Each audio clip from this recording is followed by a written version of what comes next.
Hey, happy Sunday afternoon to you.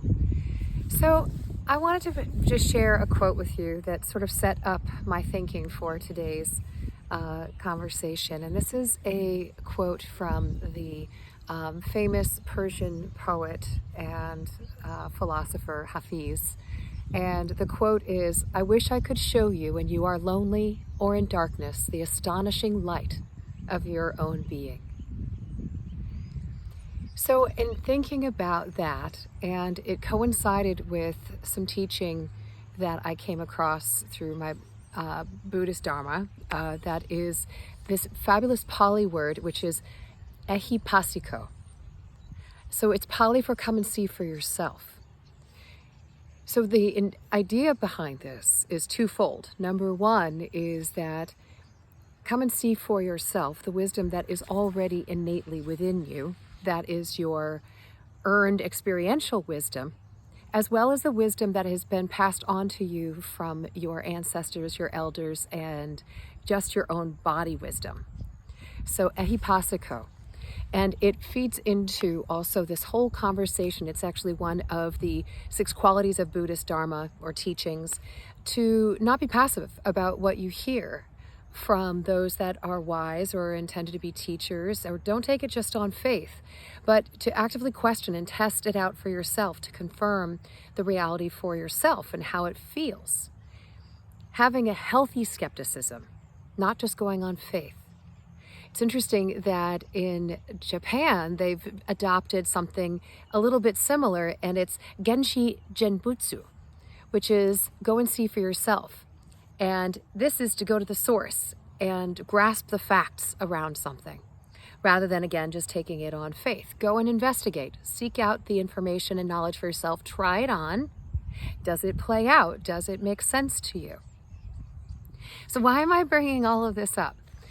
Because I feel like as we are navigating challenges in our lives, I feel like we often forget that we know more than we think we know, and that there are sources of wisdom within us.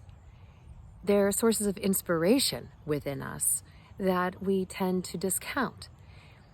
Equally, I don't think that it is healthy or wise to necessarily just lean into one particular source of information or to go on faith. I think that it's a beautiful thing to find a combination of both, where something is something mystical when really knowledge resonates with you in such a way that you're like, this is just true. This just makes sense, and I understand it.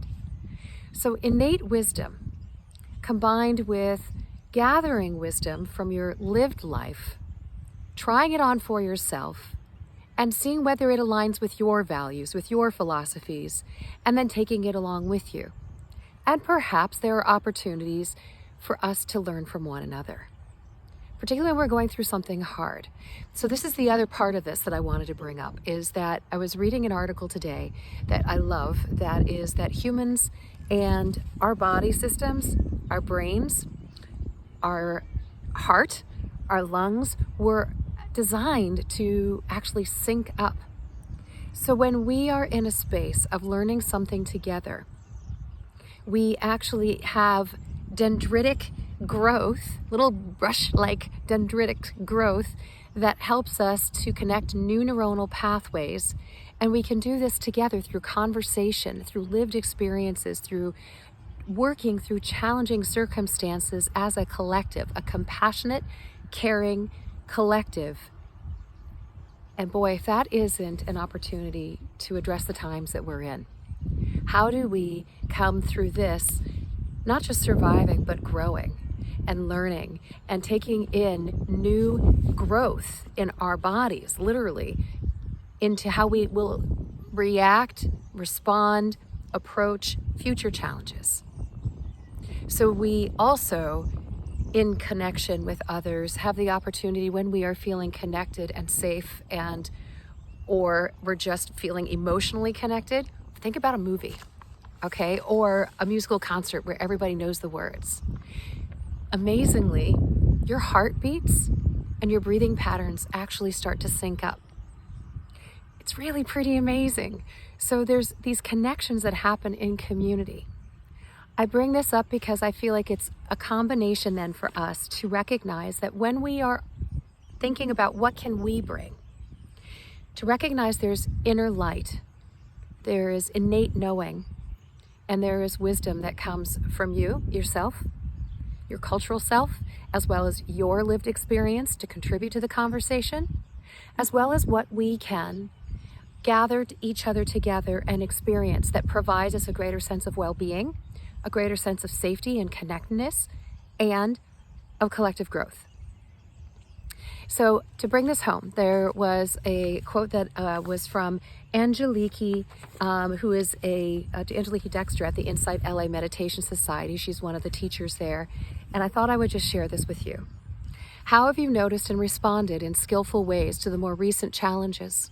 Did you draw on the freedom that comes from learning to simply recognize and name a moment of suffering? Did you cultivate inner resources, calling on a felt sense of reliable touchpoints of internal strength, such as the fortitude of your ancestors, an image of a guardian redwood tree, or a moment of steadiness or heroism? When your own tank was running dry, did you refuel with love, nature, good food, or friendship?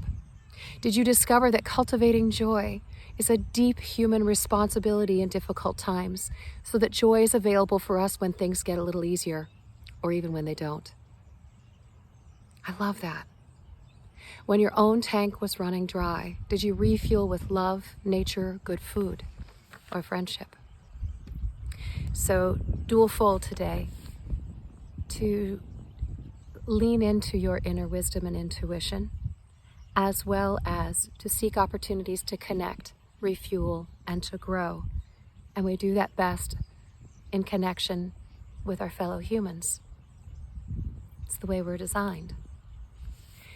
So, again, the quote from Hafiz, "I wish I could show you when you are lonely or in darkness the astonishing light of your own being."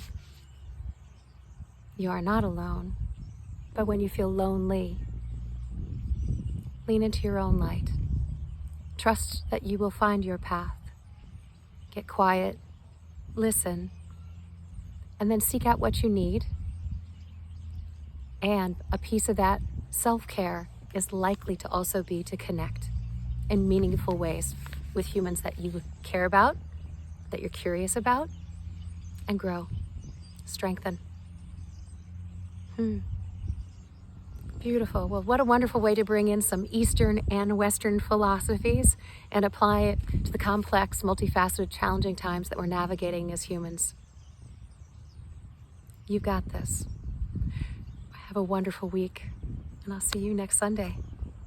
Namaste.